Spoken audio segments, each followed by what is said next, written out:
শেখ হাসিনা সরকারের পতনের পর অন্যান্য খাতের মতো বাজার নিয়ন্ত্রণেও হাল ধরেছিল শিক্ষার্থীরা। সিন্ডিকেট ভাঙা, চাঁদাবাজি কমানো কিংবা দ্রব্যমূল্যের লাগাম টেনে ধরা। বাজার তদারকিতে শিক্ষার্থীদের সঙ্গে নেয় জাতীয় ভোক্তা অধিকার সংরক্ষণ অধিদপ্তরও।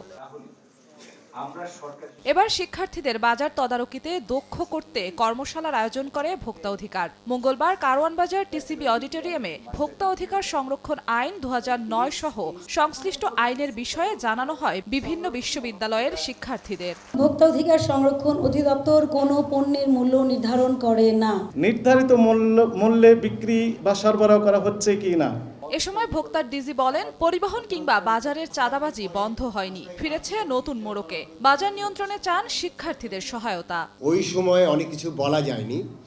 আমি এমনও বলেছি যে আমরা যেখানে হাত দিচ্ছি সেখানে অনিয়ম পাচ্ছি। আমরা কি নিশ্চিতভাবে বলতে পারি যে সেই চাঁদাবাজি বন্ধ হয়ে গেছে? সেই চাঁদাবাজি আবার নতুন মোড়কে চলে আসছে। তারুণ্যের অদম্য শক্তি, এটিকে পজিটিভ সেন্সে কাজে লাগাতে হবে। অর্ধেক পাউডারে দ্বিগুণ উজ্জ্বলতা। নতুন রিন অ্যাডভান্সড অর্ধেক পাউডারে দ্বিগুণ উজ্জ্বলতা।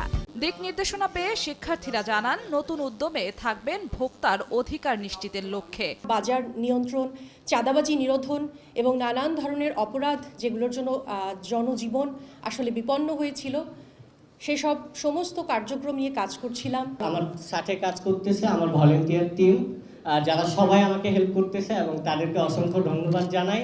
এদিন ভোক্তা অধিকারের পাশাপাশি বিএসটিআই এবং নিরাপদ খাদ্য কর্তৃপক্ষ সহ কয়েকটি সংস্থা নিজেদের কার্যক্রম সম্পর্কে শিক্ষার্থীদের অবহিত করেন। জিন্নাত আরা জশোয়া, সময় সংবাদ, ঢাকা।